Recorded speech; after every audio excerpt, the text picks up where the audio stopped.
I'll introduce our first presenter, who is Jonathan Weinberg at the University of Arizona, who will be presenting on, where are you? There you are. The Middlebrow and Articulation and Defense. So turning it over to Jonathan. Go ahead. Thank you, Jonathan, and thank you, everyone, for showing up. This is some ideas that Aaron and I have been kicking around for a little while, but this is our first public airing of them.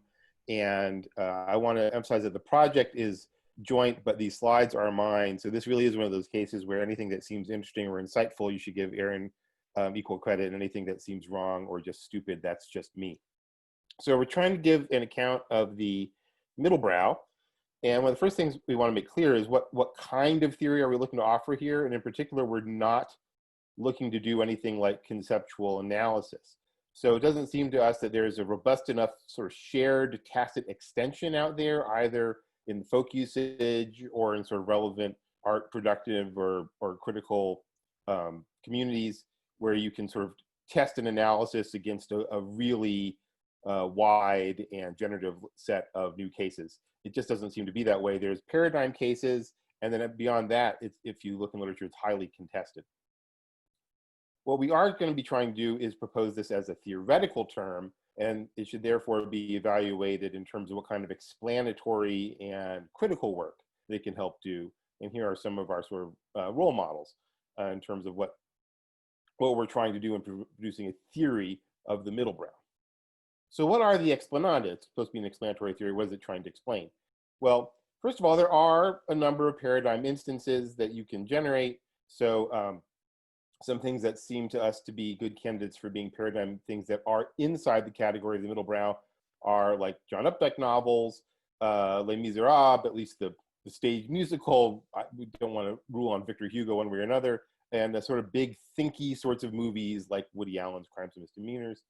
Things that are clearly not in the category are things like avant-garde literature, high opera, on sort of the high end, and then also in the low, we have things like pop music, even, perfectly lovely pieces of pop music, and then wonderfully schlocky genre films also tend to be on the clear cases on the low side. So theory of the Middlebrow should sort of get those categorizations pretty much right. And it should also explain why outside of these sorts of cases, there is a whole lot of contestability. The contestability itself is an explanandum.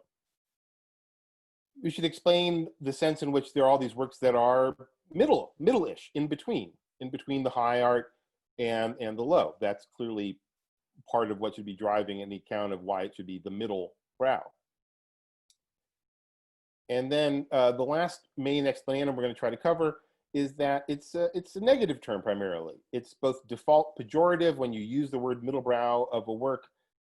Almost always you're using it to put the work down in some way, or maybe to concede, like it's good. It's a good Middlebrow piece tends to be like, it's good, for a Middlebrow piece. It also, the term tends to be self-effacing, that no one ever wants to apply Middlebrow to their own work. People don't like it when others apply Middlebrow to their work. It is, I suppose, a little bit like the word hipster in this regard, but it's one of the things that should be explained by the theory of the Middlebrow. Our proposal is that a work of art is Middlebrow to the extent that it is both accessible to a mass audience and also substantively ambitious. Now, we take the accessibility condition to be fairly intuitive. In terms of substantively ambitious, we're going to leave it open for now, just what range of ambitions are appropriate here. That substantively modifier is meant to rule out things like the ambition of making a lot of money and being famous. And so just some examples of Middlebrow ambitions. The Brian Fuller TV show Hannibal clearly had strong aesthetic ambitions. It's shot for shot one of the most beautiful TV shows in recent years. Sunny in the Park with George, my personal favorite musical of all time. Sondheim trying to find a way to capture Seurat's pointillism in his music. Also, you can have thematic ambitions. The Good Place is in many ways just a straight up wonderfully goofy, silly comedy, but it's dealing with these big philosophical issues, as I'm sure most of you know. You could also have sort of stylistic ambitions. So I want to be clear, this is Symphony for the Devil, not Sympathy for the Devil. Sympathy for the Devil is, of course, a wonderful lowbrow rock and roll classic. Nothing wrong with that. Symphony for the Devil is the Blood, Sweat, and Tears 8-minute-long semi-epic cover of it with distinct musical sub-movements where it's clearly trying to ape some of the high art form of a symphony. So that's our positive account. Why should you believe it? What's it biased? Well, it handles the explananda well. It explains the paradigm cases. Roughly speaking, the paradigm high art things are going to not look to be accessible. The paradigm low art things are generally not having these kinds of ambitions. It captures the in-betweenness, and I think interestingly, not as a watering down, which is, if you read like Virginia Woolf on the Middlebrow, it sounds like the low and the middle, the low and the high rather, will sort of make each other sort of not as good as they can be, but it's a sort of a tension between these competing desiderata of accessibility and ambition. Middlebrow gets used most saliently when a work has tried to be accessible and ambitious at the same time, but it has failed. And especially when the accessibility constraint is to blame in making the ambitions either inadequately ambitious or not being realized well. If I can indulge in one quick case study. So the original 1988 John Waters film Hairspray, here's Divine as Edna Turnblack. The movie has definite avant-garde qualities. It may also be a little bit middlebrow, but certainly the sort of the edginess and challengingness of it is well represented by this particular casting choice.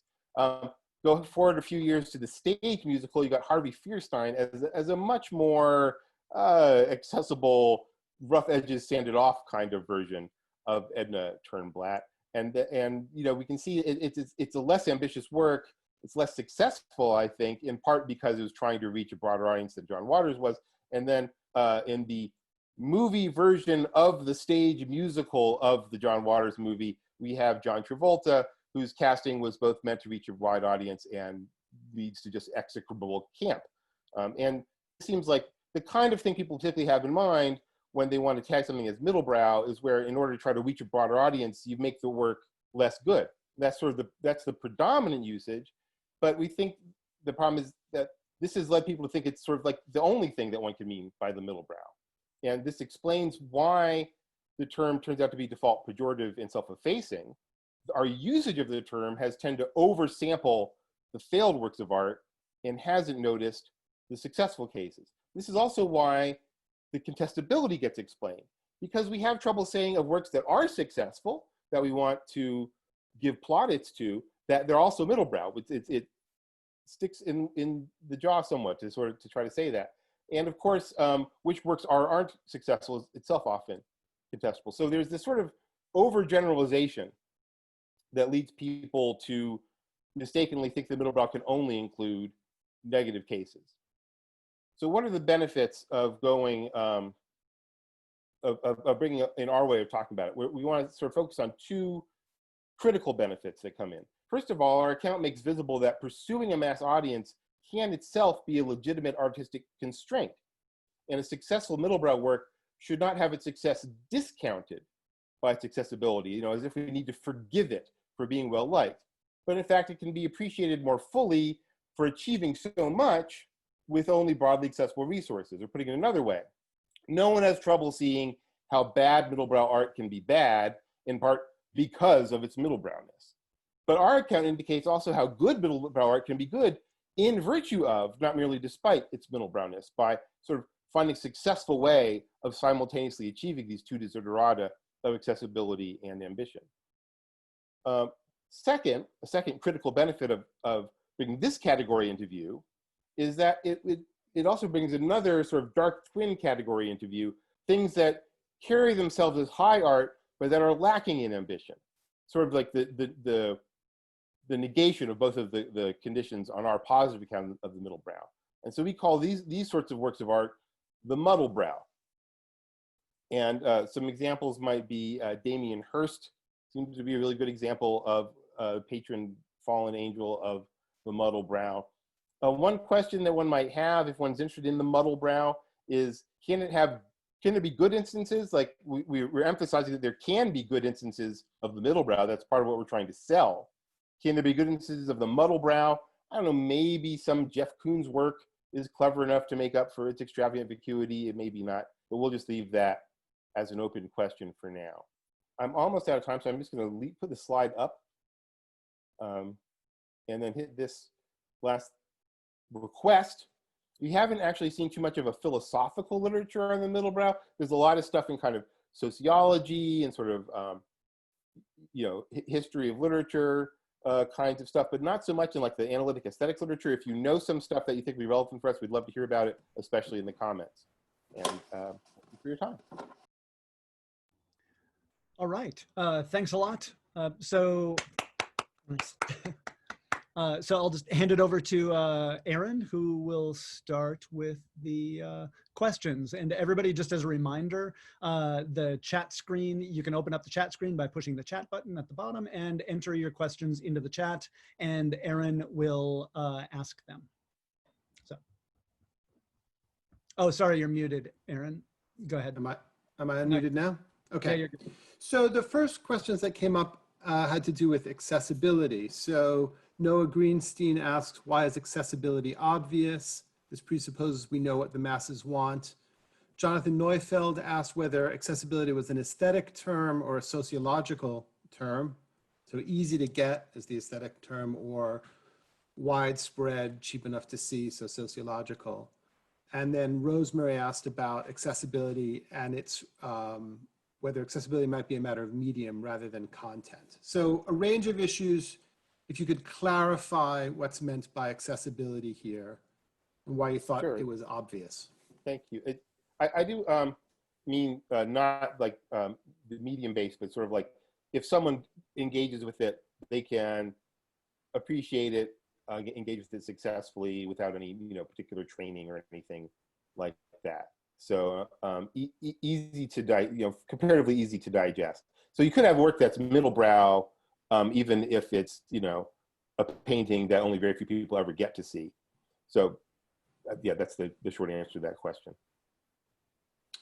Okay, I'm going to follow up on a related issue about accessibility. This is from James McGugan. Many high artists, such as, for example, Beethoven, explicitly wrote for wide audiences. Doesn't seem, therefore, to be even any less high art. So why isn't Beethoven middlebrow? Yeah, this is something I actually raised in the part of the last slide that I sailed past. I mean, one thing that is a complicating factor here is I think the brow stuff only come up once modernism hits the scene. I mean, there's a reason why it's like Virginia Woolf is one of the first people to sort of coin it. And so it's hard to apply. I mean, the idea of making artwork that wouldn't be generally well liked, I think, is a fairly recent invention. I do think it's a problem case. I think it's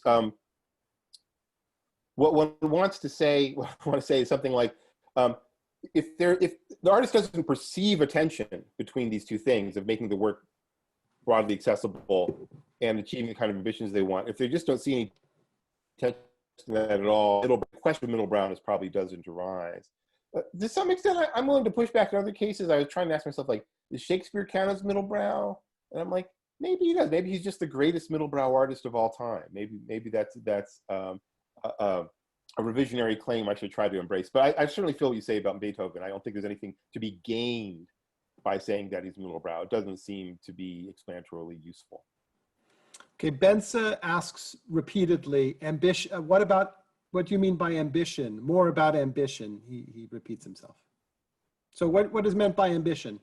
Yeah, I mean, so we listed, it goes by quick, of course, in this format, but a number of different kinds of sort of artistic ambitions, right? So you're trying to achieve more in an artistic or aesthetic sense. We listed several different things: artistic, aesthetic, thematic, sort of philosophical, stylistic, formal. Those are the sorts of ambitions. I think it's interesting to ask about other kinds of ambitions that are neither sort of classically aesthetic nor kind of mercenary and pecuniary. So things like, are you trying to educate the audience in certain ways? Like that's something that has often gone along with the middlebrow when we think about sort of mid-century novels. Also, this work has political ambitions. So Aaron and I haven't quite worked out what to say about those other kinds of ambitions. But I mean, as a shorthand, I really think aesthetically and artistically ambitious pretty much captures what we're trying to go for. Ravi Kubala asks, aren't lowbrow and highbrow also default pejorative in many contexts?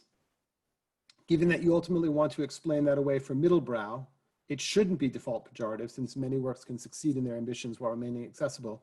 Do you also want to explain away the pejorative usage for the other terms by relativizing to category? Yeah, I think in a lot of this, let's see, put it. I mean, the short answer is yes. I mean, I think where we want to end up is that these are classifying terms, but it shouldn't be taken to be obviously negative or positive. I guess I thought that the state of play right now, by and large, linguistically, at least kind of within our community, is that no one has trouble celebrating highbrow works in virtue of their highbrowness. No one has trouble celebrating lowbrow works in virtue of their lowbrowness. And so it's the middlebrow that seems to not to be especially missing out in that regard. I don't know if it needs to be part of our project to explain away those bits of pejorativeness, but I certainly agree with you in sort of wanting them to be dissolved. Alex asks, does the content that is accessible need to be the same as the content of the ambition? Could it be accessible in virtue of being a love story, but ambitious in terms of being sophisticated and esoteric cultural critique, such a way that few audiences would be able to see? Oh, I mean, if the ambition, the last part of it throws me off, because you can imagine a work where it's like, look, I really just want to sell a lot of novels because I need to pay the rent, but I'll also sneak past this sort of these ambitious stuff, but most of the readers won't track any of that at all, and that's fine. I don't know what to say about that. I was imagining something more where, in a case where the ambitions are a part of it, like what you're supposed to be appreciating, you know, like if you watch that Brian Fuller TV show Hannibal, like the beauty of it is you're definitely supposed to appreciate that aspect. I mean, it's sumptuous. The show is absolutely sumptuous. In which case, I'd want to say they don't have to line up. It could be that the things that are supposed to make it accessible and the things that make it ambitious don't have to be the same. But I'm imagining cases where they're both fully present to the audience is the kind of cases I'm imagining. Okay, so from David Poplar, I'm curious about works that seem to work on multiple levels. Charlie Kaufman's movie adaptation comes to mind, which constantly played with that desire to reach the masses, a la Robert McKee's approach, while still working on many different levels more cinephiles could appreciate. Is that a hybrid or a highbrow? Yeah, you know, we haven't talked about the issue of sort of hybridity, and maybe that's something that'll come up in Bence's talk.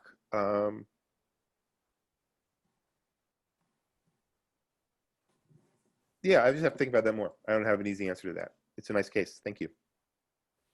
Margaret Moore asks, are the brow terms ever merely classificatory? Can I just say yes and walk away? Okay. Okay. I guess I want to say I'll just iterate something I said earlier. Like, it does seem to me that in general right now, there are works that everyone will agree are highbrow and that people often think are good. There are also works people agree are highbrow and think are bad, and ditto with the lowbrow. And I think it's much harder with the middlebrow. I do think that is true. So from Anthony Amin, do you see appealing to the masses and being substantively ambitious as necessarily in tension with each other? Does being ambitious require taxing our cognitive emotional abilities in such a way that not everyone will be able to appreciate the work? I mean, I think they're generally in tension, and lots of really successful artists manage to sort of bring it off altogether. But I mean, one way to see it as a tension is, you know, there's an ambition, you're trying to achieve certain sorts of artistic goals, but if you want to be accessible, then the tools you can use in achieving those goals are going to be more limited in ways than if you weren't trying to reach a more general audience. So you're trying to do more with less, so that's a tension. But it doesn't have to be an unresolvable tension. And again, the really successful works are going to be ones that even, you know, manage to harness that tension in really interesting ways. Nathan Wildman offers a comment, which I'm not really sure where he's going with it, but I just want to read it out loud. 2 sets of brows. Okay, T asks, could it be that what marks off your notion of middlebrow is not that it is widely accessible, but that artistic choices have been made to make it accessible? You might think that Van Gogh and Beethoven are now accessible because people have been trained to see it, but choices weren't made for the sake of accessibility. this picks up on stuff Aline was pushing earlier on there's the Beethoven case, and Aline Desprez was talking about Van Gogh. Yeah, you know, one of the things that Aaron and I were going back and forth on was whether or not there needs to be some sort of, in the statement of the Middlebrowness, something about like the artist's intentions or their choices or something like that. Does it need to make reference to that? And again, that's something I have flagged as in the slide I had to blitz right past as a kind of interesting kind of problem case. And certainly this quick discussion we've had so far makes me think that we probably should package something about that straight into the category.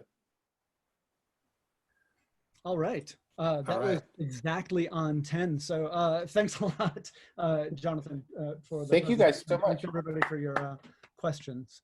So nice. Sorry, you can only hear my clap.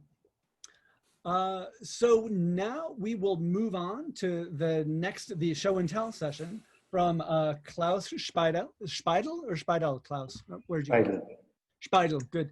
And Klaus is coming to us from the Lab for Cognitive Research in Art History in Vienna, in the University of Applied Arts in Wien. So Problems for a Philosophy of Curating is the title. And take it away, Klaus. Thank you. Thanks a lot. So I'm going to do a screen share, and as there are quite some pictures, it would be ideal that you put your screen rather big and look at it rather than just listening to me. I've got a couple of slides that will probably only be visible when we rewatch the video and pause it, but that's okay. So the first slide of this type is this one, what happened before. I started writing art criticism in 2006 while I had already studied philosophy, and then did a PhD on visual narrative in 2013. In 2014, I first started curating, and that's where my talk comes from today. So it's really a show and tell in the sense of an early stage, a work in progress talk that kind of tentatively pokes at something and wants you to kind of also help in figuring out if something comes out of it. And it's really based on my practice of curating. I talked about curating only twice before. So once in a talk on YouTube that you can see on YouTube and once in ArtPress.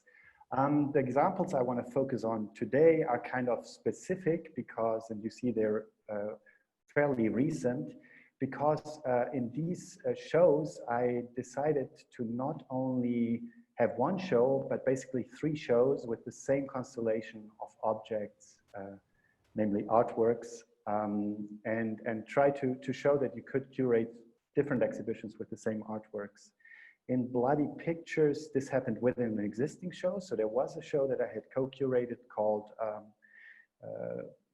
Show Me Your Wound, about wounds and vulnerability. And I felt that there was also a kind of narrative of media specificity and something about the connection of wounds and as traces and photographs of wounds as traces of traces and things like that. So for Photo Wien, I decided to recurate a show within the show, choosing a few works and making a new show. Fragile Narratives in Kunstraum Memphis was a show where from the beginning I thought that I would make 3 shows all around the theme of narrative, but with different focus. And Narrating Narrativity was a project I did with the University for Applied Arts here in Vienna, where I didn't invent those narratives myself, but I co-wrote them with the students who participated in the project.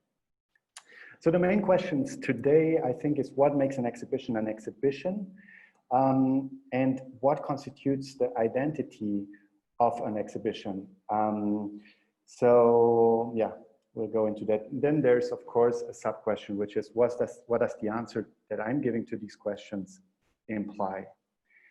I try to distinguish, and this is very tentative, but I think it's interesting to try to do so. I try to distinguish forms of presentation, I would say, for public display. The first one I called showing. A showing would be just objects in a spatio-temporal constellation, like what you would even have at a flea market. Someone just throws out objects, maybe they unfold their towel and then the objects lay there. The second type of presentation would be an arrangement, what I called an arrangement. I don't know if the English terms are perfect here. And that's object in a spatio-temporal constellation. So that's the same as in showing. but it's intended to be meaningful on top of that as a constellation. And so the last one is the one I want to focus on here, is the exhibition.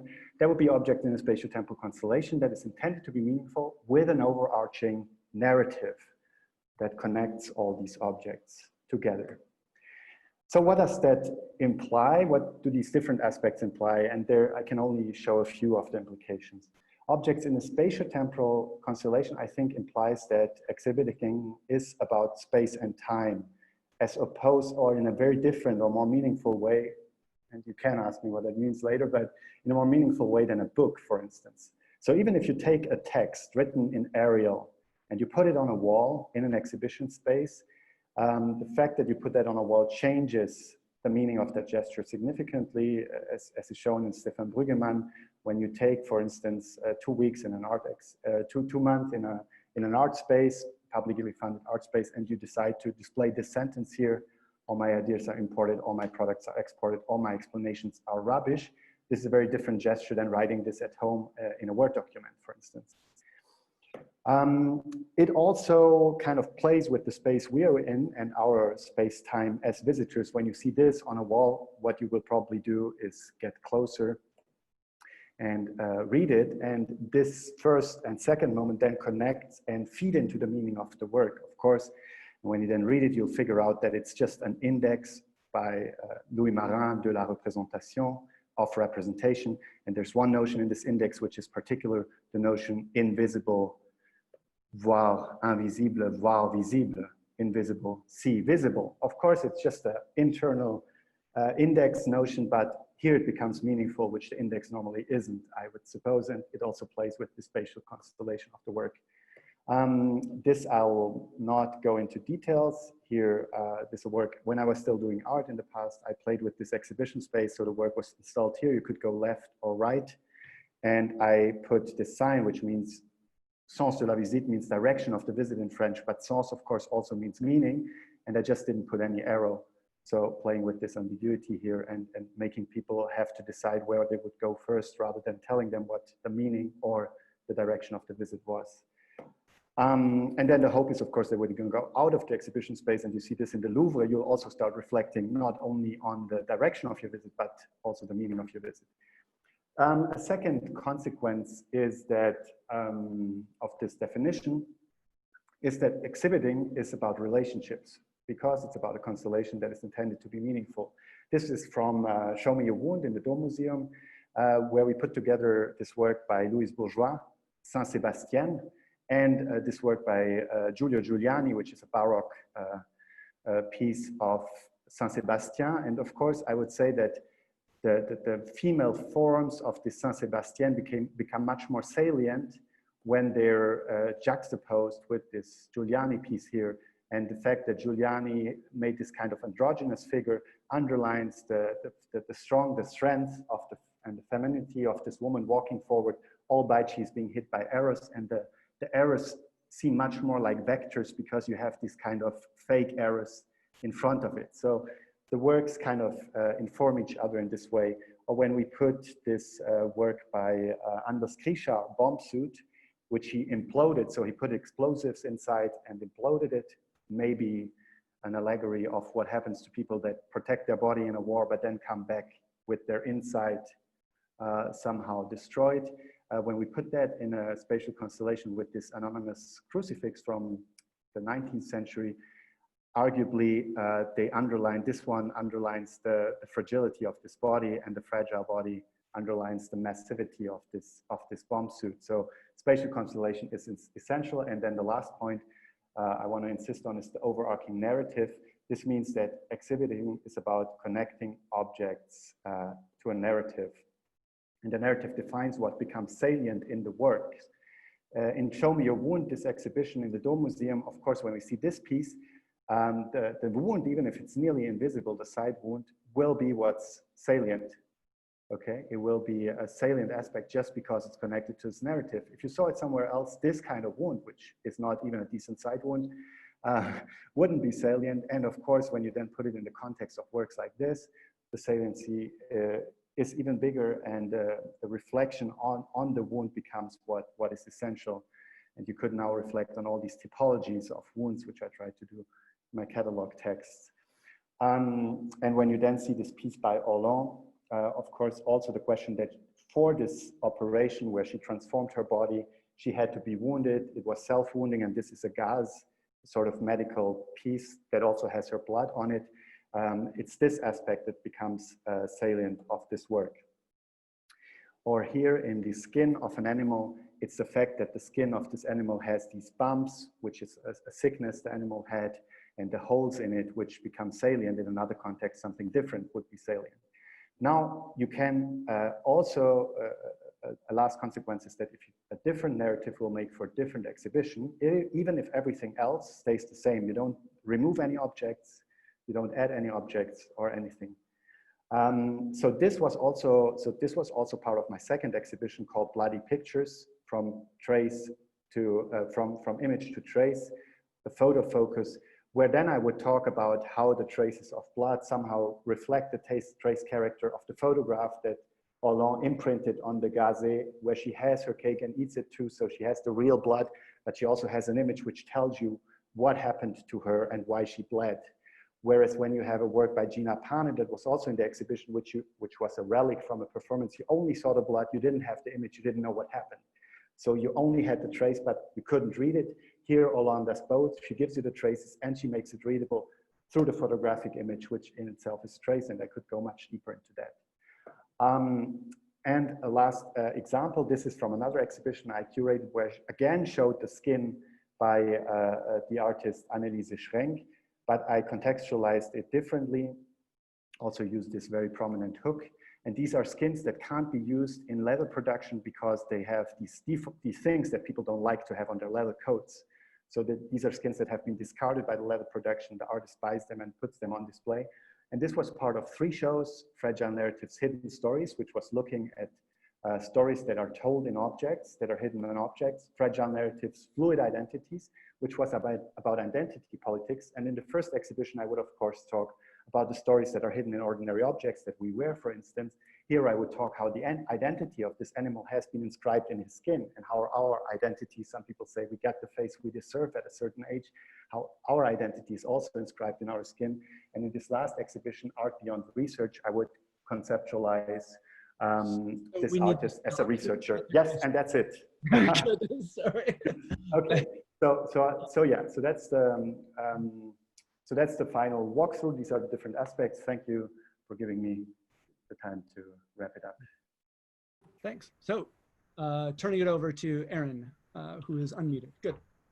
Okay, so the first question was from Noah Greenstein. What is the difference, what is the distinction between the content of the exhibition and the narrative of the exhibition?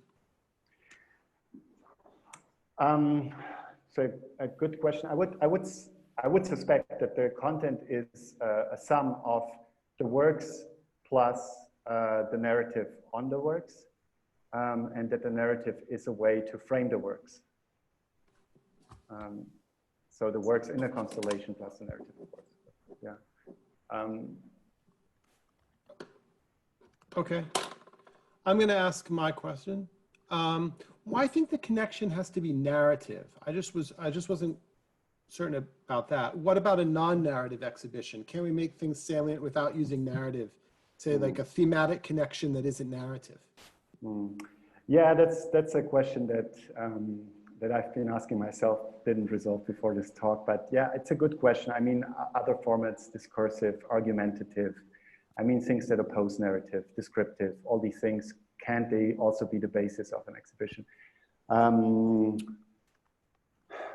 I guess, yes. I mean, what I like about narrative is, of course, that it has this temporal aspect, but even that, yeah.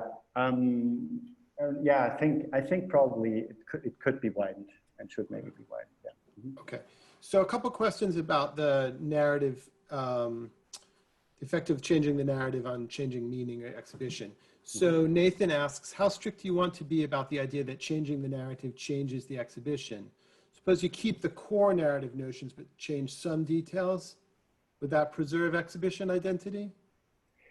Yeah, that's of course a question that's a bit linked to intuitions. I guess it kind of relates to this idea that when you correct a typo in a book, do you change like the whole book with that, for instance, right? I guess you could work with the idea of core incidents, like if you want to keep the notion of narrative, which is so important for narrative theory. Like you have Cinderella stories that are actually other stories, but that keep the core incidents of Cinderella, like Pretty Woman, for instance. So maybe you could have a gradual theory of identities and say there's a certain scope, but you don't necessarily have to tell when the exhibition is a completely new one. Okay, Alex King asks, if curatorial context can shift meanings, what kind of obligations do curators have, if any, to respect artists' intended meanings? I tend to be Valerian. Valerie once said, if I made the portrait of Pierre and you think it looks like Jacques more than Pierre, then there's nothing I can oppose you and your opinion is as good as mine. My intention is just my intention and the work is the work. So this gives kind of a lot of leeway to curators to kind of determine meanings.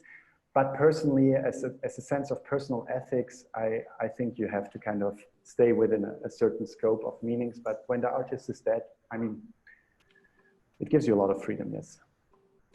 Aline asks, to what extent is the narrative being put forward in the exhibition, that is the installation of objects, rather than say in the curatorial essay that accompanies the show? She likes, and she likes this stuff. There, I think in a more fine-grained theory of exhibiting, that would have to definitely go into it. I focus only on this narrative dimension, but of course there is something that speaks already when you juxtapose these two works, and that's what's interesting about curating, as opposed of telling you that there is a kind of salient relationship between Louise Bourgeois on the one hand and Giuliani on the other. So there seems to be something which you perceive as a viewer, and which I don't know if it's non-discursive, but you can try to capture within discourse. So yes, there's also some meaning that is generated directly in the space. And I think some curators only do that, basically, and maybe are not very strong on the narrative aspect. Putting together questions from David Sanson and Jonathan Neufeld, they're asking, so Jonathan asks, how cohesive must the narrative be in advance to count as a narrative? Might I invoke a narrative or suggest one? Can a critic fill in a narrative that's not otherwise obvious? And David asks, what about exhibitions that are meant to suggest narratives, but not impose any one specific narrative? Or is that not quite an exhibition? So what are the constraints on what counts as a narrative? Can we have just a suggested narrative or an implied narrative? I wouldn't want to be too normative, of course. So I would say yes, we can. As for the question whether like how narratives can be generated and what's the authority who can generate narratives, yeah, it's a very, very good question that I would have to think about again. I mean, it was easy in the case of Photo Wien because I was also the co-curator of the show where I created a new narrative, but I could totally imagine that someone else comes along and suggests a narrative. And then I don't know if you need a validation by a curator. I wouldn't even be sure of that. So yes, some people could come along and look at even old exhibitions and say, hey, actually, I feel there's another narrative running through this Documenta 10, for instance, that has never been actualized, and then generate a new Documenta 10 prime, maybe, based on that, if I'm correct. Noah asks about the concept of exhibition and narrative outside the context of a gallery or museum. So, so are you going to find on your account, are we going to find exhibitions? Are they going to be found outside of galleries and museums?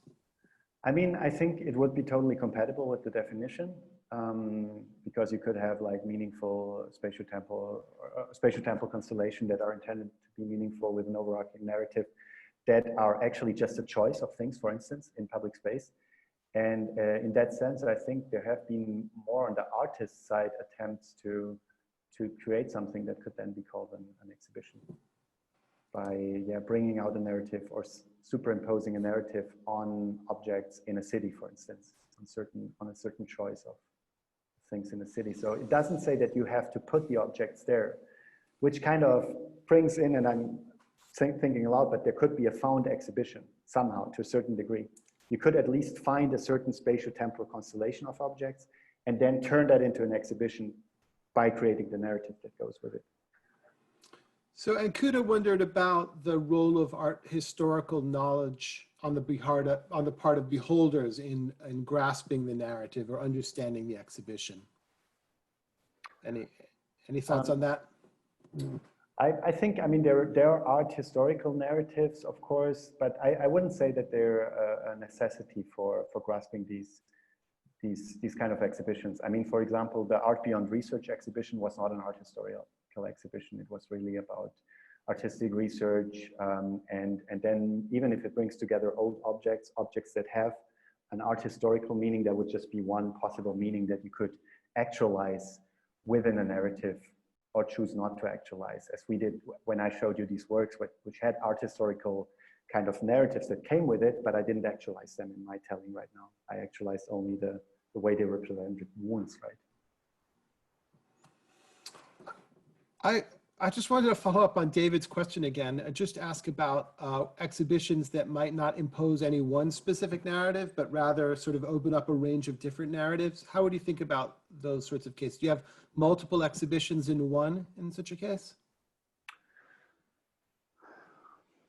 Why not? I mean, why not? Maybe don't multiply exhibitions beyond necessity. Would that be a constraint? I don't know. Yeah, I would have to think about that. I would have to think about it. I haven't thought about it at all. Good. All right. So thanks a lot, Thanks. Klaus, and thanks for all the questions.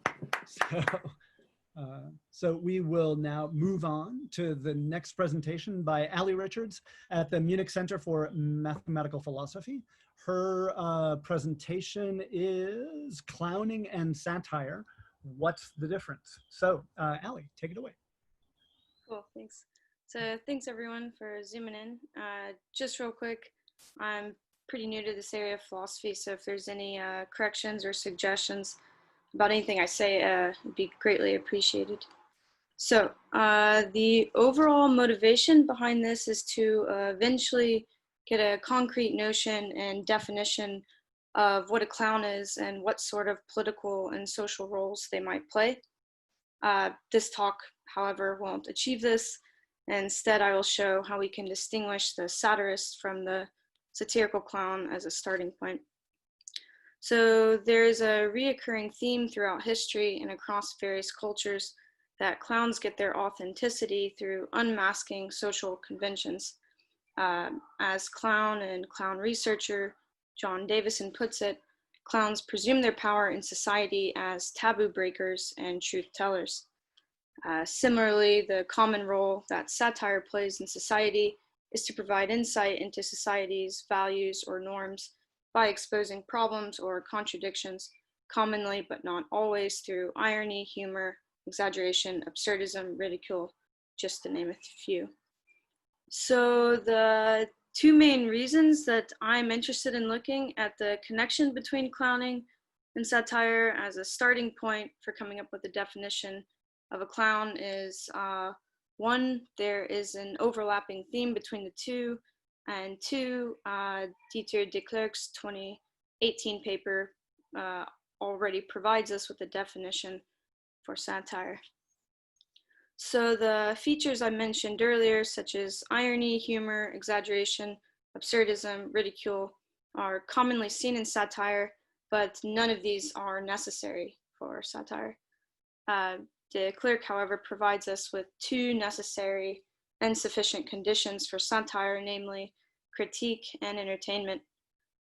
He defines critique as a committed moral opposition against a target sustained by an analysis of that target's perceived social wrongness. So some examples he gives of critique include campaigning against modern slavery, publishing a pamphlet to end gender inequality, or advocating to ban single-use plastic. And he says something is entertaining when it provides aesthetic experiences which are fun and divertive.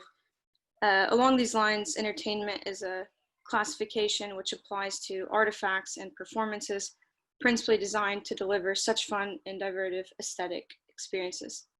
So, using this framework, I take two test cases, John Oliver's Last Week Tonight and Sacha Baron Cohen's Who is America, and show that they both qualify as satire, but only Cohen's Who is America is a form of clowning. So for those of you who don't know, HBO's Last Week Tonight with John Oliver is a late night show that gives weekly reports in around 20 to 30 minutes. In these fast-paced reports, Oliver uses analogies, irony, and humor to deliver news about current events.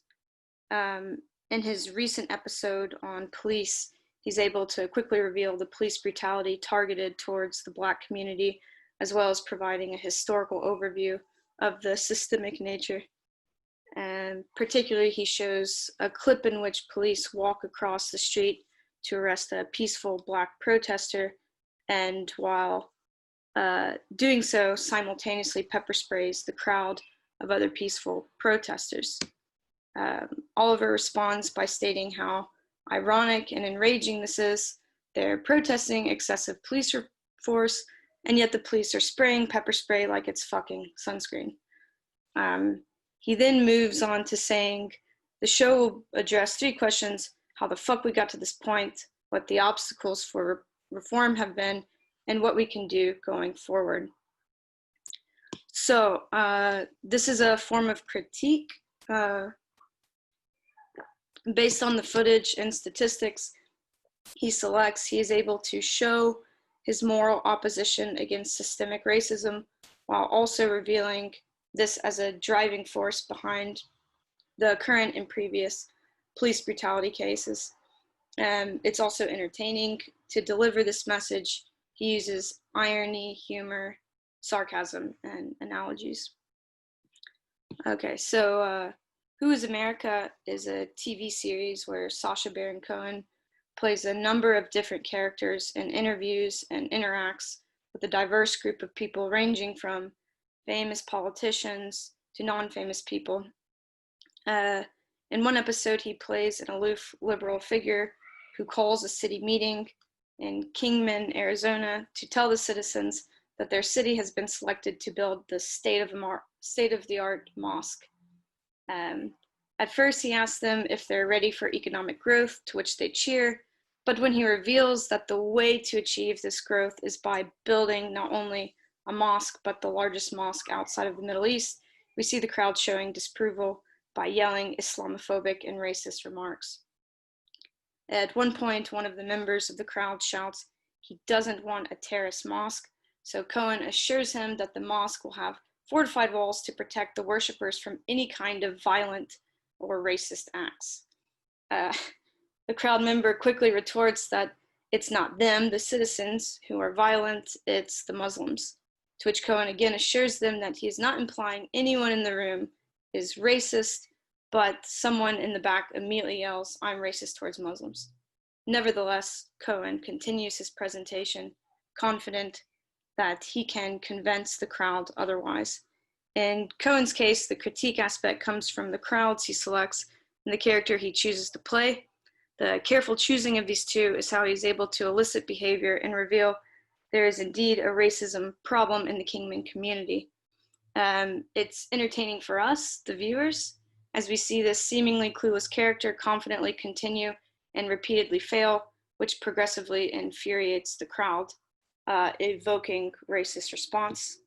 So both Oliver's police report and Cohen's mosque stunt are able to unmask racism in society in an entertaining way. But what makes Cohen the clown? So earlier I quoted John Davison, presume their power in society as taboo breakers and truth tellers.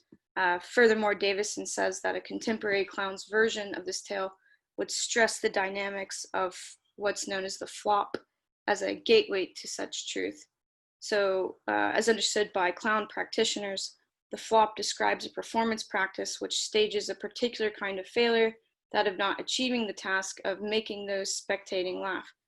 This failure, when acknowledged by a performer who gives up in the task, then does succeed in provoking laughter. This is now transformed within the clown performance mode, which assumes that the clown's function is to be funny as a success. The flop thus produces clowning. So in Cohen's case, his character stages a performance in which he goes in with the task of convincing the citizens of Kingman to allow the building of a mosque, but after multiple attempts fails. These failed attempts, along with the response from the citizens, are what makes Cohen's stunts funny, while also revealing which ultimately makes him a clown.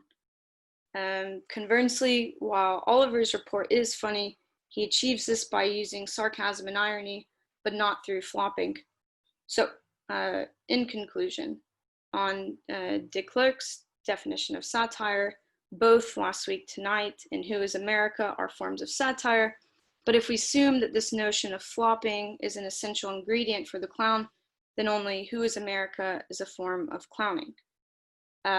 Some interesting questions that might be worth investigating are, one, is flopping necessary and sufficient condition for clowning? And two, are there any other conditions needed for a definition of clowning? Thanks.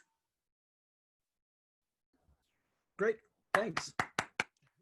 So quick, and Aaron is in charge of questions. And once again, put your questions in the text. There's a little button at the bottom so you can type your questions over to the right. So over to you. Bence asks, is the 45th president of the US a clown then? That's our current president, right? No, I think the clown, I really would like to say that, actually, I don't know, that's a good question, but I would like to say no. I think this idea of flopping, coming up with a task like that you know you're going to fail at, it seems that he kind of does the reverse. He goes up thinking he's going to do something very well and then ends up not. David Sanson points out that Aaron James describes Trump as an ass clown in the book on assholes. Okay, so Noah Greenstein says, asks, clown flop as embodiment of the failure versus satire as analysis? Is that the distinction? Well, I think at least in both cases with Cohen and Oliver, there is analysis. It's just that the entertainment factor that they use is different. So the clowning just requires an extra ingredient, but it still does have this analysis factor, at least in these cases. Okay, Alex asks, maybe I missed this, but on your view, are all clowns satirists? Or is just that okay. Can you clarify? Yeah. So this was, at first I really wanted to kind of explore this because I thought, well, I still do want to explore. So I think here's the thing. If flopping is this essential component, I think it's necessarily a form of entertainment. But the hard part might be to say that all forms of clowning use critique, as de Klerk says it. Like I'm having trouble thinking that our birthday party clowns are, they go in there with some kind of a moral motivation or a target that they are trying to oppose. So relatedly, so T says, alternate top of the head distinction, satire has a clear positive moral vision and clowning does not. That's the proposal. So why I think flopping is more important than that distinction?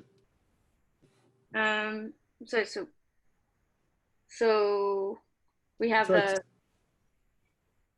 So the distinction between satire and clowning is that satirists have a clear positive moral vision and clowns don't. Well, at least from what I understand, even de Klerk wouldn't say that satire has to have a positive moral. It's just a moral motivation behind it. I think he even brings in there's some extreme groups in Germany that use satire for their moral agenda, but it's not, as maybe you'd say, positive. If that's what you mean by positive, I'm not sure.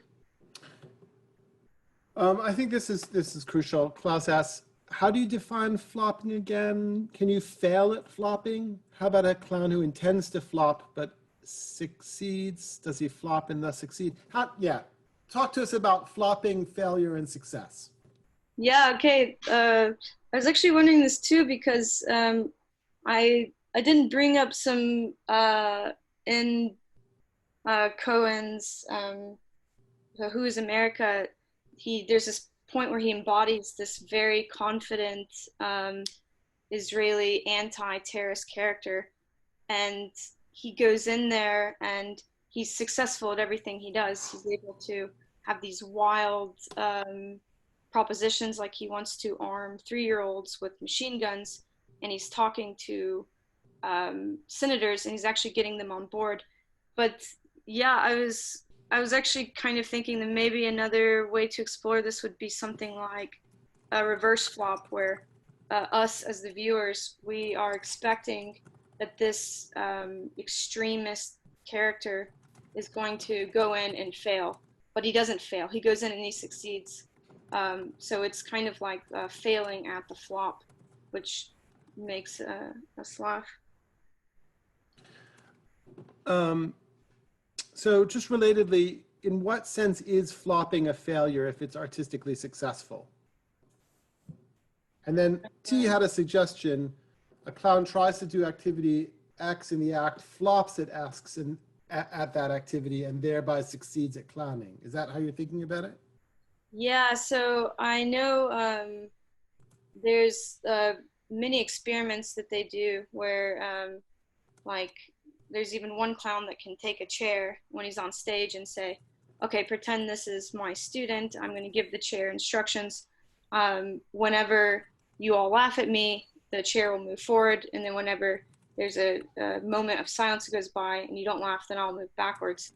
And as soon as there's a few moments of silence, he moves backwards, but then he succeeds because as soon as he moves backwards, people start laughing, and then he's happy and he moves forwards. But when he's too happy, no one laughs anymore. So I think it's kind of this like yeah, meta formula, maybe you would say. Nathan Wildman says, building on T's idea, are the best clowns the ones that fail out of the business? Out of the business, like someone maybe like, I don't know, I'm thinking like, I don't really understand, because I think clowning can be on like all different forms, especially on the street level. Like, would this be something like Andy Kaufman or something, where you go in and you do a comedy bit, and if you can successfully get 80% of the audience to leave, then now you succeeded because you did something that was not funny, but by playing to the back of the audience, it's funny. Is that what? Well, Nathan clarifies by saying these are people that set out to be clowns but completely fail at the endeavor. Oh, I guess it depend. I mean, it might depend on how they fail. If they flop, maybe they were successful, but that's actually an interesting point.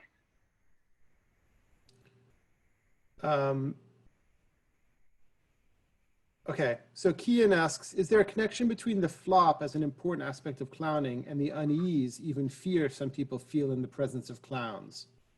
Is it performance of flopping that produces horror? Instead, yeah, so I don't quite get I can't quite parse the last bit, but so does the unease or fear of clowns related to flopping? Oh, okay.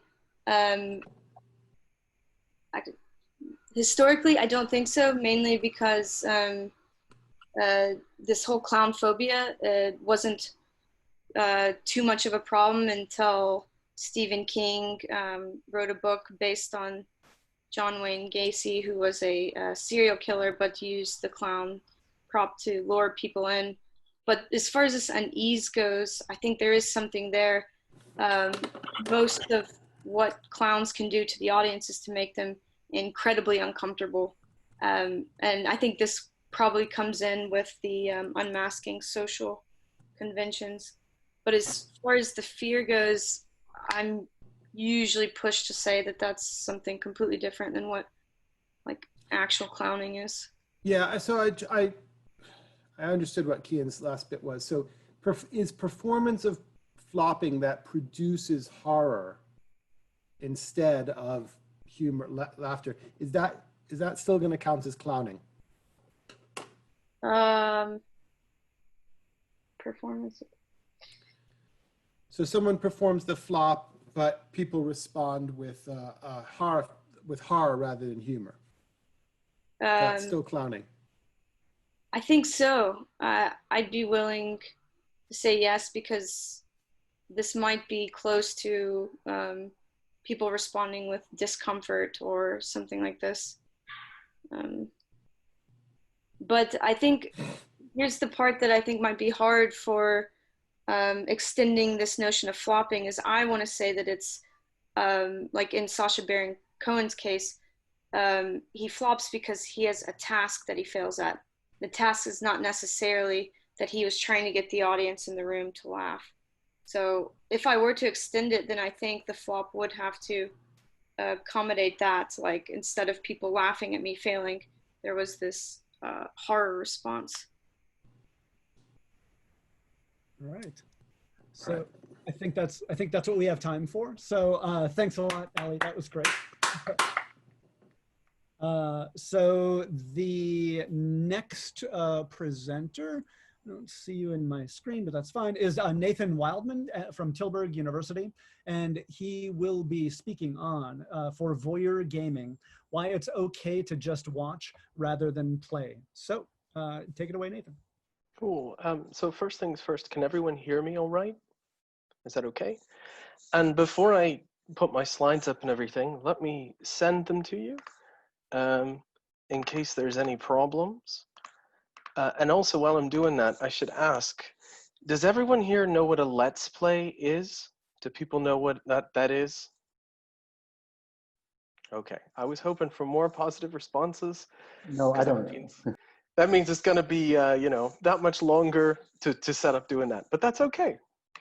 You guys really need to educate yourselves. I mean, come on.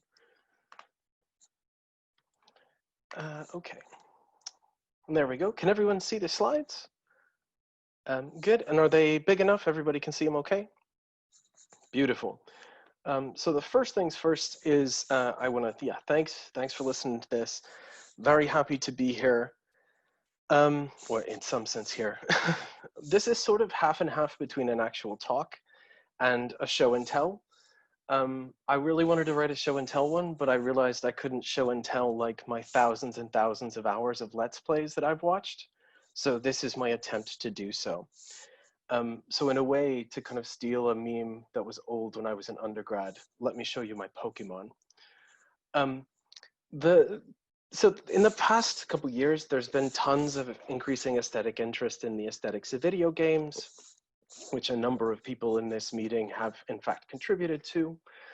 But weirdly, there's not been much discussion about the aesthetic value of what I'm going to call voyeur gaming. And voyeur gaming is basically just a sexy term for watching someone else play a video game.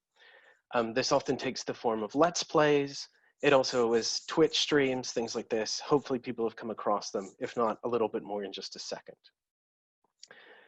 But also, as well as this sort of gap in the discussion, voyeur gaming, when it is talked about, tends to get kind of dismissed as silly or at minimum kind of non-valuable. It's something we really shouldn't be doing with our time. And to my mind, I think this kind of dismissal is related to the gap. That is, the dismissal stems from a lack of awareness concerning the broad categories of Let's Plays that we can have and the aesthetic possibilities that they offer.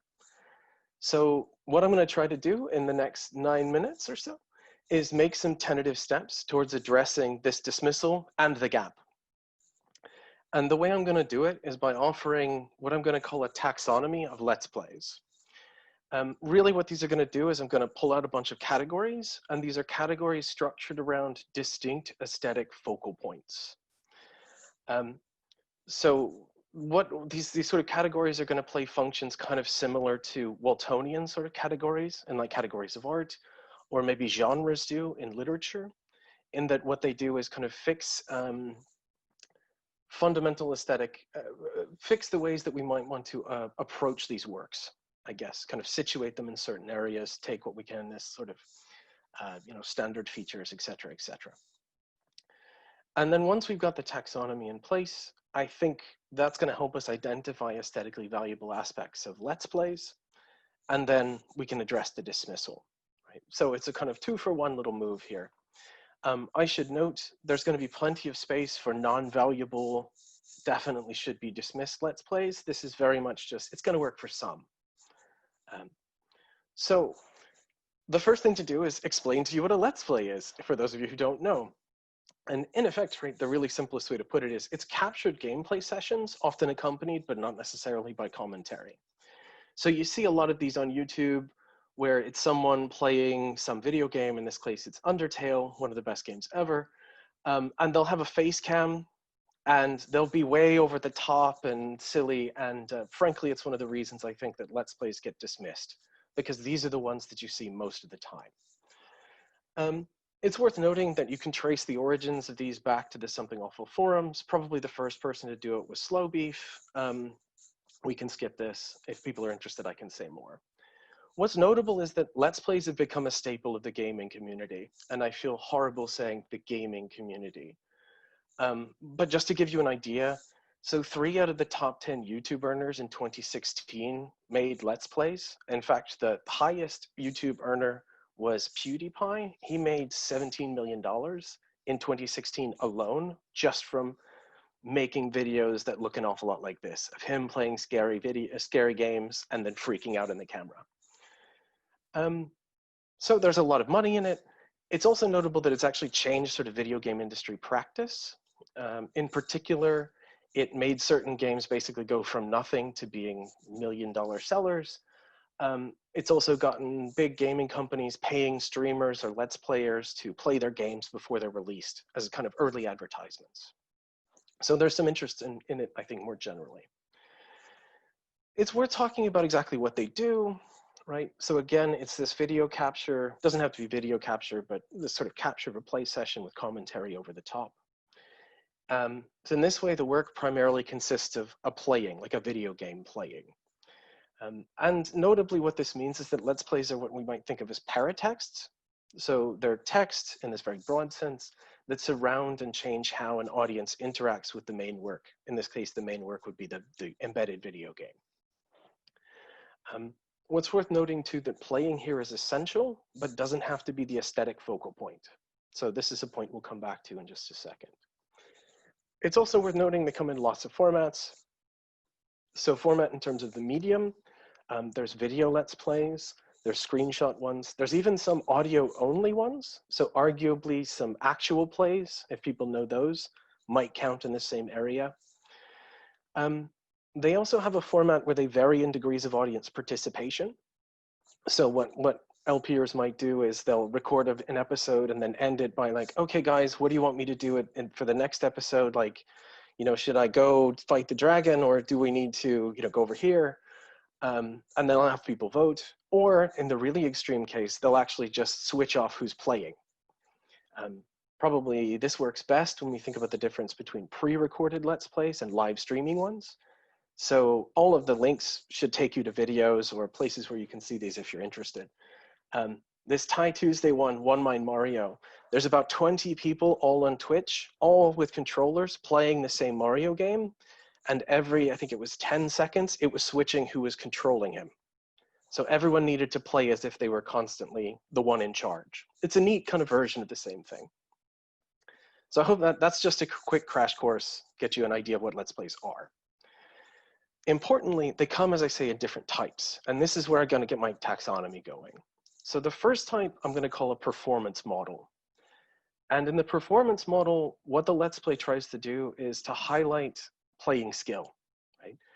So the focus here is actually on the performance, it's on the playing. And that's really the kind of thing that the audience is meant to kind of focus on. And this can take the form of what's something that's called super plays or speed runs, playing in a particular style, so a sort of no hit run or no kills run. My favorite version of this, though, are sequence breaking. So where you know a game so thoroughly that you can play it entirely in the wrong sort of order. And again, what you're doing is demonstrating a skill at manipulating the game in a certain kind of way. So note, in these cases, again, the aesthetic focus is on the performance, is on the playing, right? Contrast with what I'm going to call theatrical model, and I should apologize for these names. Well, as well as being dumb, I'm also really bad at coming up with names. So the theatrical model doesn't focus on the playing. The focus is instead on the kind of commentary that's overlaid from the playing capture. So what happens is that in a lot of these, there's a game going on in the background, but people are just sort of making jokes over the top of it. And you watch it to listen to the jokes because the people are funny. And there's a variant of this where you watch it because what you want to do is see someone freak out, but I'm not going to link to any of those because I hate those sort of people. But note again here, what's important is the aesthetic focus is on the commentary, right? The playing is there and the playing serves as a kind of background, but really the commentary is going to be only kind of loosely structured around it. It's the banter, it's not the game. Right? So that's the performance one, that's the theatrical one. The third one, and I'm sorry, Klaus, for probably abusing this term, I'm going to call the curation model. And the curation model is probably my favorite. And the idea here of the Let's Play is to give you a curated experience of the game. So these will often be where the Let's Player goes through absolutely everything in the entire game, shows you all the conversation trees, all the little Easter eggs, right? Every bit of it. And here, what they're really trying to do is get you to focus on the game, right? So the aesthetic focus isn't on the performance. The performance is just a means to get you to the kind of underlying work, which is, in this case, the video game. Right? And this actually, I think, highlighted too by the way the commentary tends to work here. So in these sorts of LPs, the commentary is often just annotations or analysis. There are some really good ones. I think the Smite LP that I mentioned here is an excellent one because they're actually working through a game that was in development. And they talked with the game designer and he changed some things because of the analysis that they gave of the game and through the course of it. It was really great. So those are three. Here's the last one. It's the most pretentious, the most, I guess it's probably at best middle, low, highbrow, which is what we'll call an artwork model. So here, the performance and the commentary are just elements in a larger work. And it's hard to kind of draw these out without actually just walking you through them. And if I had more time, this talk would mostly be just me playing you a bunch of video clips. But the idea here is that people will play a game and use the bits that they make to generate something else. So a visual novel. The Lee Alexander video is very interesting because it's her playing Where in the World is Carmen Sandiego in an airport as a kind of performance piece to get people to think about what the sort of transitory experiences being at an airport are like. We're over time now, so you need to wrap up right away. So we're at 11 minutes. Oh, So, I'm terribly sorry. Okay, so basically the point is, right, different focuses, and they're going to give you different supports. Thank you, guys. I'm so sorry for taking so long. great, no, that's all right. So a bunch of questions over there. I will now turn it over to Aaron. Once again, to remind everybody, questions in the chat. So ask away. Yes, so T asks, comments, it seems like another category is whether the Let's Play is built for people who have played the game and know it, or for outsiders. Is that just a, yeah. What do you think about that? I think that's totally true. I think this is going to be a division like within some of these distinctions. Again, really what I was trying to go for with the categorization is to pull them apart in this really kind of aesthetic focal way. So I think you might have variations of, you could have it be something that having played the game, you will appreciate the performance. Whereas if you've never played the game, you won't really appreciate the performance kind of thing. So yeah, totally agree. Alex asks, within the performance type, some seem like the video game equivalent of YouTube vids that are like All Star by Smash Mouth, but every word is somebody, or All Star but in a minor key, or All Star but every other beat, sort of like memes. Do you have thoughts about this? I think that it's slightly different, but not terribly far off from the sort of YouTube poop stuff. What do you call it? What, say that again? YouTube, do people know YouTube poops? Have you seen these before? Right. So just sort of mashups of absolutely insane things that then you generate a YouTube video from. Yeah, so I think they can, so some of these performative ones, or some of the theater ones will degenerate into something like that, but they don't necessarily have to. Yeah. Okay, David Sanson asks, is it essential to a Let's Play that is produced by playing in order to produce a Let's Play? Thinking about analogies to ways people watch sports, live, blooper reel, highlight reel, etc. But those seem different because all the playing originally occurred as part of a real competition. Yeah, good. So I don't think, I think it would be perfectly fine if what you do is sort of reappropriate like videos or, you know, playings from somewhere else and then build something out of it. I think that's perfectly fine. I think there's a really fun example of this where someone took someone else's Let's Play of, was it Jedi Knight 2? And just added a bunch of weird kind of intersecting videos and turned it into an entirely different story. So I think that's a kind of interesting case. So yeah, I think you can totally reappropriate things. Can you Let's Play other things? Can you Let's Play philosophy? That's from Noah Greenstein. I'm not sure, possibly. I think maybe T would be able to answer that one better than me with the stories about playing. Yeah, live tweeting. I think maybe, yeah, maybe. I'm unprepared to answer that, I guess. I want to go to Klaus's comments because you raised a question about the curation. So Klaus says, because you asked, if I understand you correctly, the curational model is about playing the full game and all its ramifications. I find the term curatorial a bit counterintuitive because this seems to be about not selecting, where curation is all about selecting. So the term curatorial would, in my sense, be best used for someone who creates a sort of personal best of by putting together their favorite game moments. Yeah, fair. That's just a very poor terminology choice on my part. Sorry. I want to go back to Jonathan Weinberg's initial question. So Jonathan says, seems like this is persuasive that it's a legitimate topic for aesthetics. He doesn't want to challenge your thesis. What are some other interesting, outstanding questions for further research on this topic on voyeur gaming? Good. So the thing I was hoping to get to at the end, which, you know, my bad for being so poor in the timing, is I think there's a really interesting objection that comes from people who already accept video games are aesthetically interesting, which is this idea that, look, why are you wasting your time watching someone rather than playing it yourself? And there's two kind of ways you might develop this. So one way would be a really heavy-handed way where you have to earn your fun. And I think that's totally illegitimate. There's a more interesting way, which is that video games are essentially interactive. And by engaging with the game through a Let's Play, you're not engaging with it in the right kind of way. So there's a neat parallel, I think, maybe with some pessimism about aesthetic testimony, where in effect what you're saying is like, you have to engage with the work in the appropriate manner in order to properly appreciate it.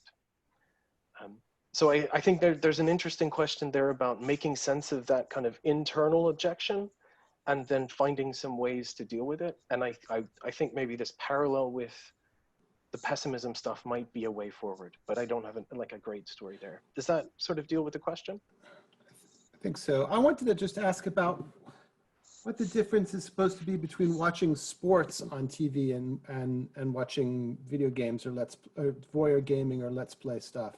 Yeah, so I think that totally works, but that really only works for the performance model stuff. So I don't know many people who watch sport to listen to the commentators. Maybe somebody does. Okay. But I mean, yeah, that was what I was hoping to build to, and that's my fault for the poor timing. But yeah. Okay.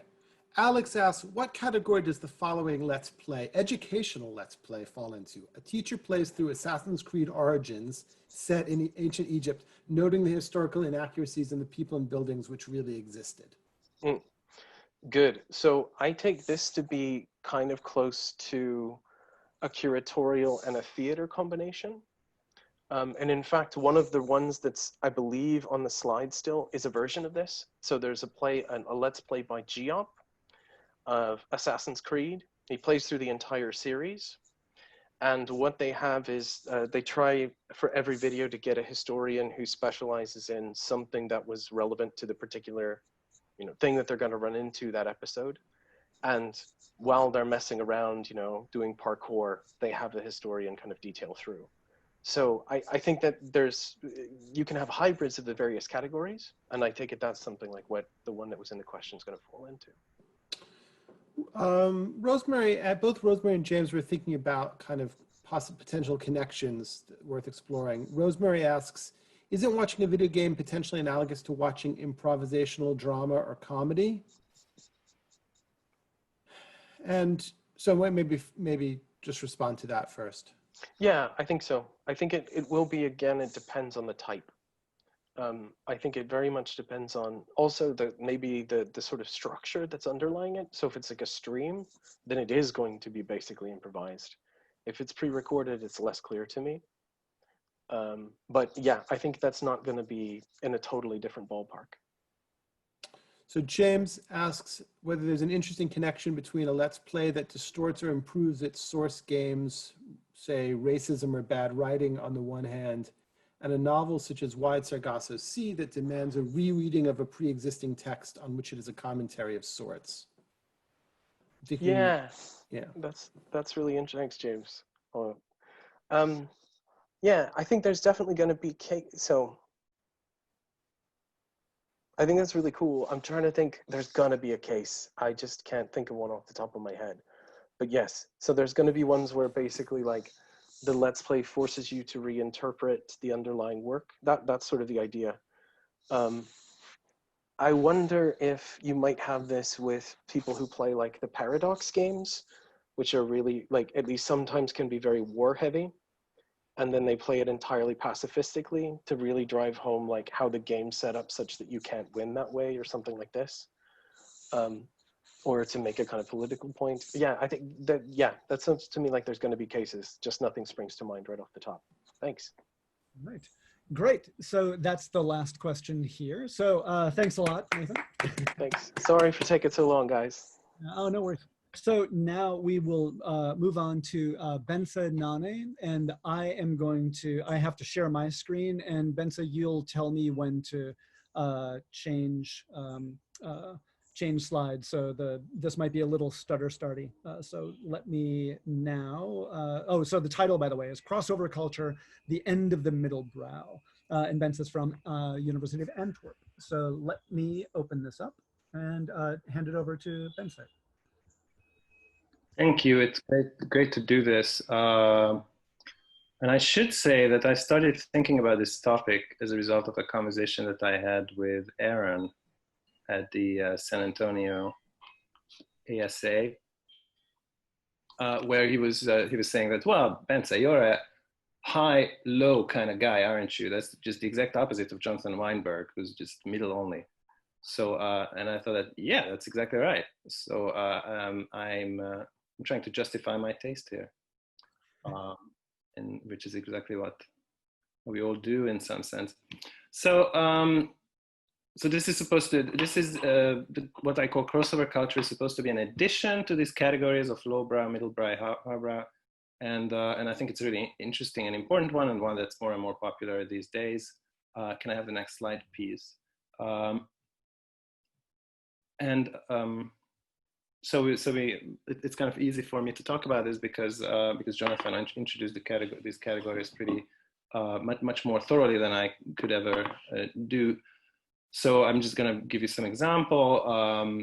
So the first consideration is that all art, I think, is made for an audience, depending on what this audience is or what this audience is perceived to be.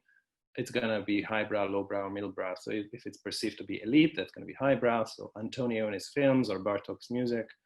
If it's not the elite, but the plebs, then it's lowbrow. So that would be soap operas and Justin Bieber. And if it's something in between, then it's going to be middlebrow. And the two examples I gave here is Kubrick and Michael Nyman. Can I get the next slide, please? So I think that there's a relatively new thing that's going on these days, which is about combining at least two of these, and very often the highbrow and the lowbrow. And then that's what I call crossover culture. So this makes a lot of sense financially. So if you're reaching two different slices of the audience, that's just more money for you.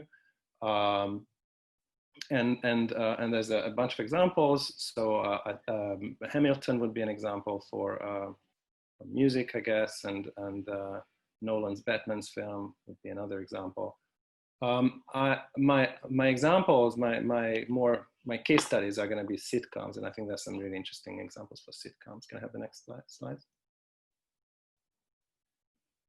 So the problem, so crossover culture, again, that's on the face of it, it's a very promising thing because you can reach two different slices of the audience, but on the other hand, it has some issues. It's difficult to pull off because while you are, let's suppose that you're trying to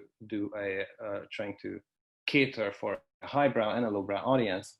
When you're catering for the lowbrow audience, you don't want to alienate the highbrow audience. So there's a weird kind of navigating that has to be going on. And I think that the main trick that is used in crossover culture is to really kind of very sharply divide those features of the artwork that appeal to a certain kind of audience and other features of the artwork that appeal to other kind of audiences. So if you are trying to appeal to a lowbrow audience and at the same time as appealing to an highbrow audience, then the kind of the formal or narrative features by which you do that should be very, very separate. So the example that I'm going to give is from sitcoms, which is by definition a very lowbrow genre. It's probably the most lowbrow genre, and very often sitcoms use a quite highbrow narrative structure. So again, here the highbrow aspect is really kind of separated from the lowbrow aspect. The narrative is highbrow, the jokes or the general situational nature of the whole genre is lowbrow. Can I have the next slide?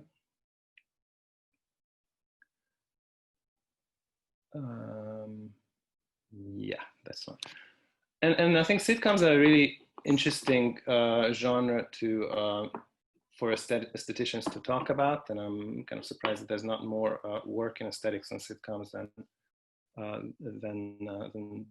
than there is, because there's really severe constraints.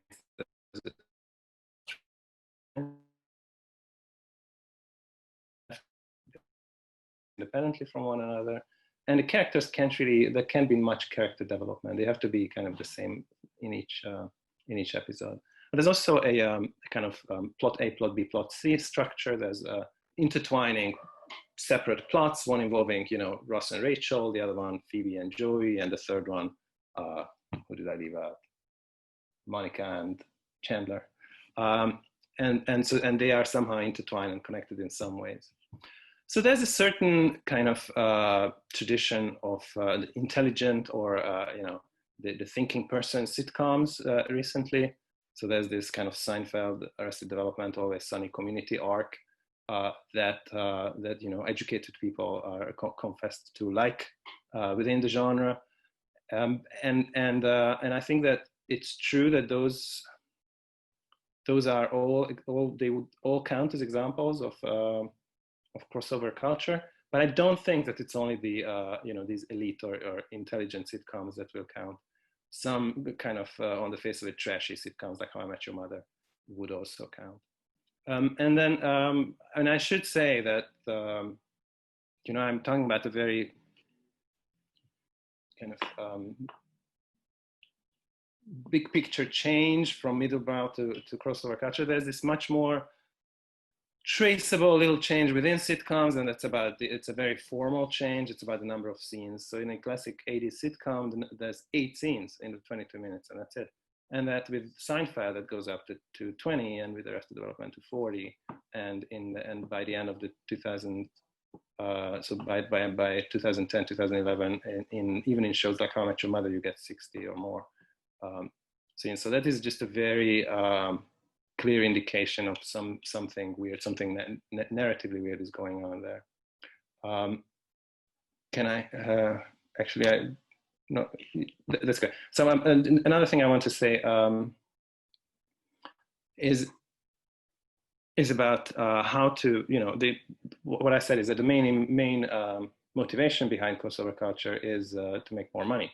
And here's another way in which you can make more money: to make people watch something more than once. So this is something that feature films figured out fairly early. So again, Nolan is very big on this, to make films that if you see it once, then there's something like weird is going on with the narrative, because of which you have to watch it again. So you have to buy the DVD, or you have to buy another movie ticket.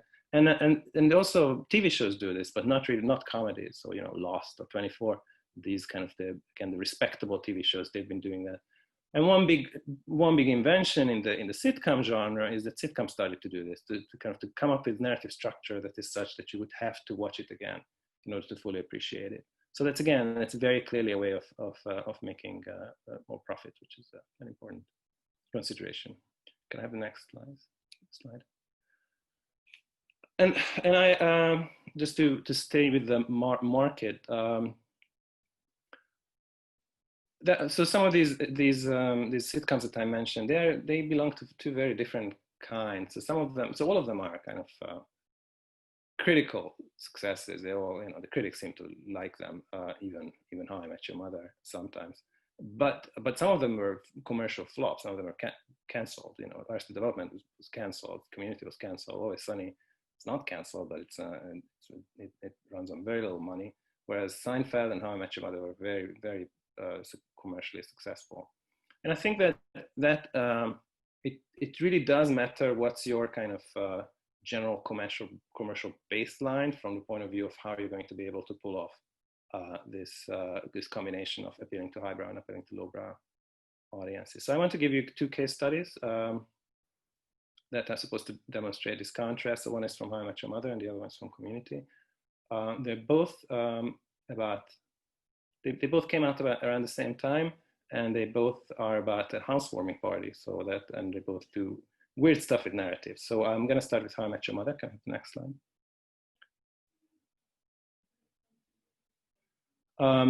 It's called Burning Beekeeper, and so the way the story is told is it's set in a house that has a living room, a dining room, and a kitchen. And the story is told so that first, all the story bits are told that take place in the living room. Now, in the meantime, you know, the characters mingle. Some of them go to the dining room, some of them go to the kitchen, and then the next, 8 minutes, they tell the story in the dining room, and then the last one in the kitchen. And there, I have a couple of pictures there that maybe we could just click through quickly. So this is the dining, this is the kitchen, and it's all. Can you show the next one? And what brings them up to the same speed is an event at the end of the whole storyline, where there's this one character in a beekeeper suit who's burning and who's running through the entire house. So this is a fairly unusual way of telling a story. So you tell them by the spatial location when it takes place. So in some of the storylines, you start with the very end of the story, and then you go to the middle, and then you go to the beginning, and the other ones you start with the middle, and then to the end, and then to the beginning, and so on. So the next example is from Community, which is even crazier. Also a housewarming party. The kids arrives downstairs. Someone needs to go downstairs. And depending on who goes down, so they roll the dice. Depending on who goes downstairs, the party kind of unfolds somewhat differently. the narratively interesting part is that the stories are told kind of across the parallel realities, across the different timelines. So it's not just that they show how things work out differently, but the stories are told across the timelines. And you can click through the pictures because I understand that the time is up. So this is timelines, and you can click through this. Some of the timelines are fun, some of them are less fun. And depending on what I call the core audience, these are going to be very different ways of doing crossover culture. That's it. Thanks. All right. Thanks a lot, Bence. And so that's good. It's very strange to clap all by myself. So I'll hand it over to Aaron for questions. Usual thing, put your questions in the text and Aaron will read them. So. All right, give me a moment. From Jonathan Weinberg, is there a reason to think that narrative complexity is an issue here? Certainly some lowbrow forms often maintain a high degree of complexity, including significant jumping back and forth in time, soap operas, murder mysteries, and so forth. Yeah, that's right. So I think that some narrative complexity is definitely, there's a lot of flashbacks in soap operas and all that. That's why I was choosing examples of narrative complexity where there's some kind of narrative firework going on. So telling a story in terms of locations or telling the story across different timelines. I don't think that's something that would be going on in lowbrow. Okay. Honest. Okay. So two questions about the kinds of divergent audiences. So Alex asks, is there anything distinctive about trying to capture lowbrow and highbrow audiences? So just a general instance of the general idea of appealing to two or more different audiences, adding an LGBT character to cynically appeal to a certain audience, but also adding a dude bro character who will appeal to a different audience. Good. So, I mean, I fully agree with this. And this is something that I guess I had as a question at the back of my mind to Jonathan at the beginning of today's sessions. So we're pretending that it's kind of one-dimensional. There's highbrow and there's low here and there's lowbrow here, and then there's just this going back up and down. But it's not really. It's not really one-dimensional. It's 2 or 3 or 4-dimensional. There's all kinds of other dimensions that are these things are distributed across. And yeah, so there's no reason to think that you can't open to different audiences that are not classified in terms of class, like elite or the hoi polloi, but in other ways.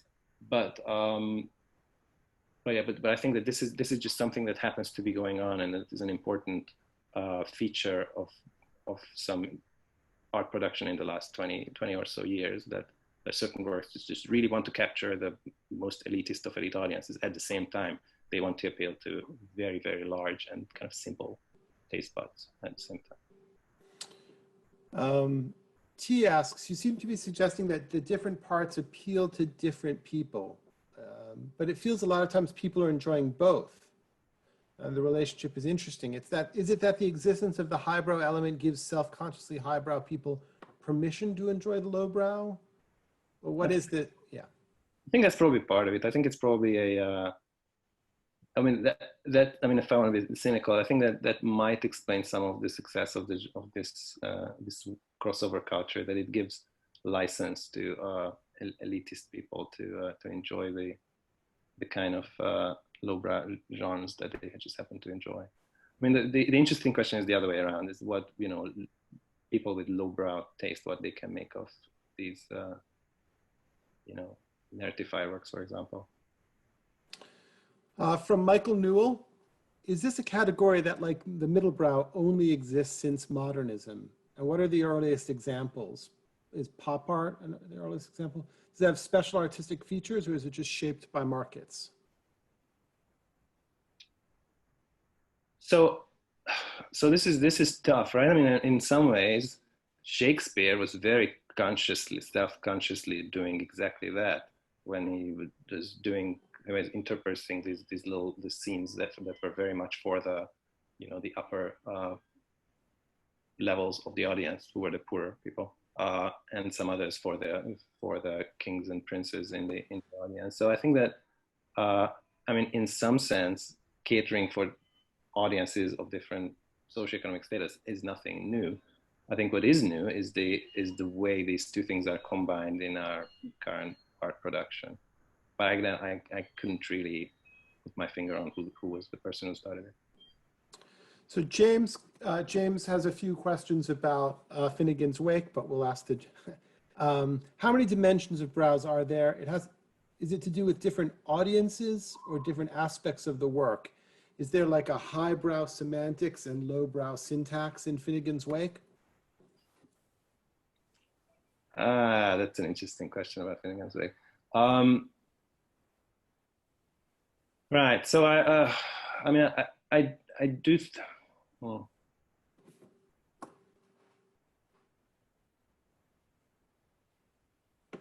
I do think that the main distinction between these brows is the kind of audience that it sees itself to be catering to. I actually think that Finnegan's Wake is probably thoroughly highbrow, if I want to be honest, syntax and semantics.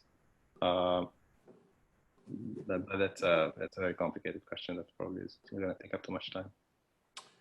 So I have a question related to Jonathan's question. So Jonathan asked about good popular music examples, where there might be cerebral stuff going on in the lyrics, but you don't have to intend to that. You can just enjoy the music. And I was actually wondering about the focus on TV and also thinking back. So Ted Cohen had some work on a similar idea, I think, in the 90s, that some artworks were directed at both high and low audiences at the same time. If I remember correctly, he thought film was the sort of the art form where this was found most often or something. So just a general, is there something about film or visual medium that makes it particularly suited for this? No, I mean, if I want to be honest, I was invited to give a talk at a TV Congress, and so that's why I put this, that's why my examples are from sitcom. But I'm sure that you could, I mean, in film, I mean, I also think that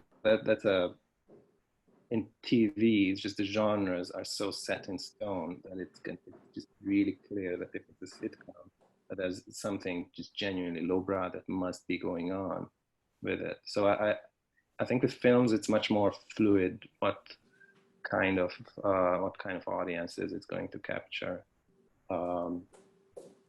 But I think, I mean, I should have maybe I should have made it more. I think that the crossover culture examples, they all of the arts, I think, in these days, in music, in film, in literature, in. Klaus asks, are you intentionally avoiding work-based criteria and directly moving to audience criteria? If yes, why? Because I think the audience is very important. I tend to do this in all my stuff. Yes, it's important. It's all done for the audience. Huh? The artist is trying to sell the product to the audience.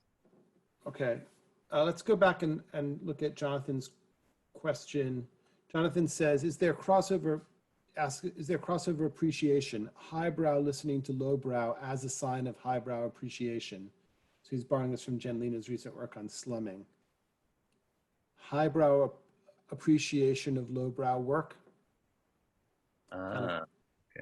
So kind of highbrow reading of a lowbrow work. So just right. So I mean, I think there's more that's going on, and maybe that's one way of addressing the previous question in a little less dismissive manner. So I think that what's going on in this crossover culture is that the artists are very explicitly and self-consciously are catering for these different audiences. So it's not just that accidental. It's not an accidental effect that it's that it talks to both the elite audiences and the plebs. It's something that's a design feature. It's not about. It's a feature. So I think it's important that this is an intended thing, that it should resonate to both. So if you are a highbrow person who's who's kind of making fun of a lowbrow piece by looking at it as if it were an eyebrow piece. That's not really what I mean by crossover culture. Right, good. So that's time. Thanks everybody for participating, and thanks everybody for presenting. So I wish if here, hold on, maybe I can unmute everybody and we can applaud together or something.